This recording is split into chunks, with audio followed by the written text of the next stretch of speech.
Αγαπητοί φίλοι, σας καλωσορίζω σε ένα νέο μου βίντεο.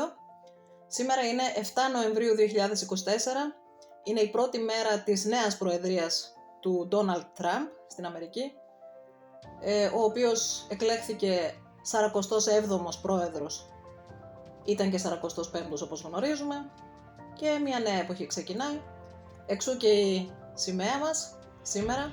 Έχω λάβει κάποια σχόλια από αξιοσέβαστους φίλους Έλληνας, οι οποίοι λένε: εντάξει, και εμάς γιατί μας αφορά η εκλογή του Προέδρου της Αμερικής? Φίλοι μου, δεν θέλω να είστε αδαείς.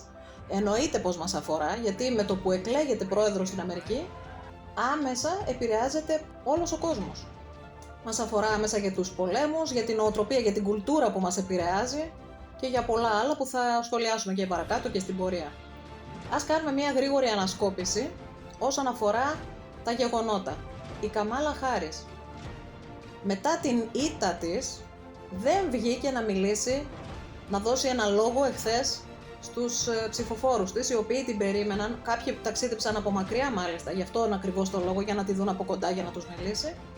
Αλλά δεν βγήκε καθόλου να δώσει ένα λόγο προς τους ψηφοφόρους της που την τίμησαν, που ταξίδεψαν όπως είπαμε. Αυτό δείχνει την ποιότητα ενός ηγέτη. Δηλαδή, εάν δεν μπόρεσε να διαχειριστεί την ήττα της, ως υποχείριο φυσικά της νέας τάξης, γιατί δεν της είχαν πει προφανώς ο Ομπάμα και όλοι αυτοί που είναι από πίσω της τι να πει σε μια τέτοια περίπτωση, φάνηκε πως δεν ήταν προετοιμασμένη καθόλου, εφόσον δεν έχει ένα πραγματικό πολιτικό πλάνο, ως υποχείριο όπως είπαμε, τι να βγει να πει από εκεί και πέρα?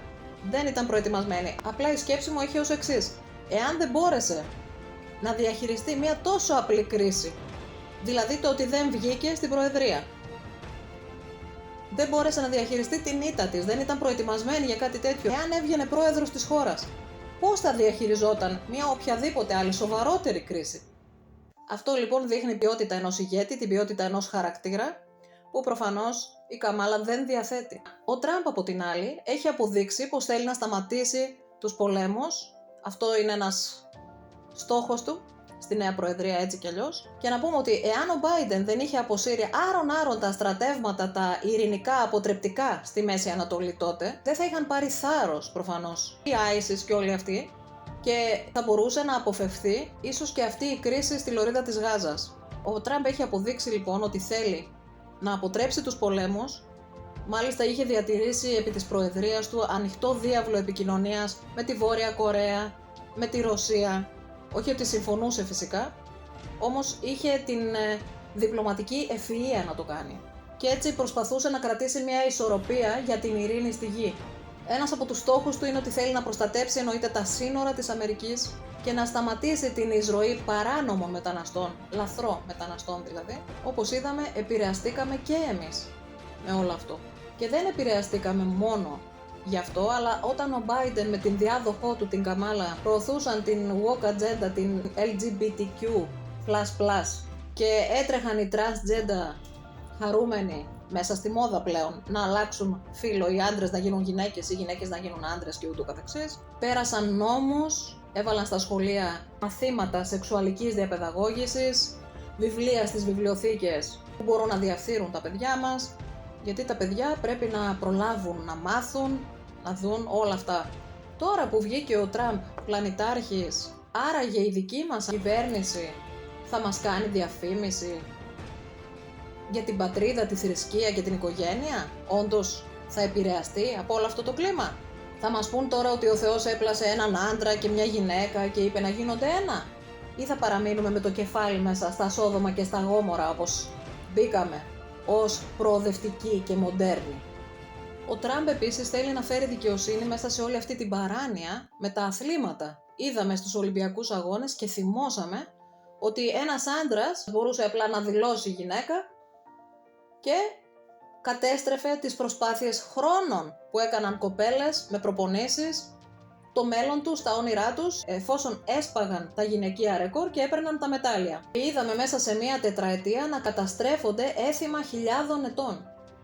Αυτόν λοιπόν που τον φήμωσαν τα μέσα μαζικής ενημέρωσης, που προσπάθησαν να του κλείσουν κάθε φωνή. Αυτό όχι μόνο στον Τραμπ φυσικά, αυτό το είδαμε και την περίοδο των lockdown με όλες τις κυβερνήσεις. που αν δεν ήταν ο Elon Musk να αγοράσει το πρώην Twitter, τώρα X, δεν θα μπορούσε, αν δεν υπήρχε αυτή η πλατφόρμα, να έχει φωνή ο άνθρωπος. Αυτό και μόνο κάτι μου λέει. Τώρα λοιπόν που θα ζητήσει εξηγήσεις, που τον χαρακτήρισαν ακραίο, τον χαρακτήρισαν τρελό, τι θα κάνουν άραγε? Φυσικά ο στόχος είναι να τον εξαφανίσουν. Αυτό δεν είναι καινούριο, το είδαμε ήδη με την απόπειρα δολοφονίας. Οπότε προσωπικά ευχαριστώ τον Θεό για την εκλογή ενός τέτοιου ηγέτη, όχι ότι είναι τέλειος, αλλά δεν υπάρχει σύγκριση νομίζω ανάμεσα στους δύο.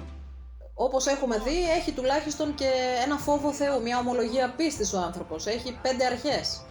Και είμαι χαρούμενη σήμερα με την πρώτη μέρα λοιπόν αυτήν που ξεκινάει ένα νέο κεφάλαιο, γιατί είδα πραγματικά μέσα από όλη αυτή την ιστορία την απάντηση κατά κάποιο τρόπο σε προσευχές, είδα να υπάρχει ακόμη έλεος από τον Θεό επάνω σε αυτή τη γη και εύχομαι πραγματικά το καλύτερο για όλους μας και για την Ελλάδα μας.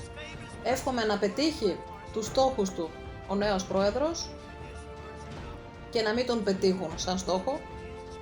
Έτσι ας περιμένουμε να δούμε, γιατί ο Θεός είναι πιστός και παντοδύναμος σε αυτούς που είναι πιστοί σε Αυτόν. Είμαι η Μαρία Δασκαλάκη, σε ευχαριστώ που παρακολούθησες το βίντεο. Βρίσκεσαι στο κανάλι όπου η αλήθεια θα λάμψει. Κάνε εγγραφή για να έχουμε φωνή. And Greece is the birthplace of democracy. Have you heard that? Have you heard that?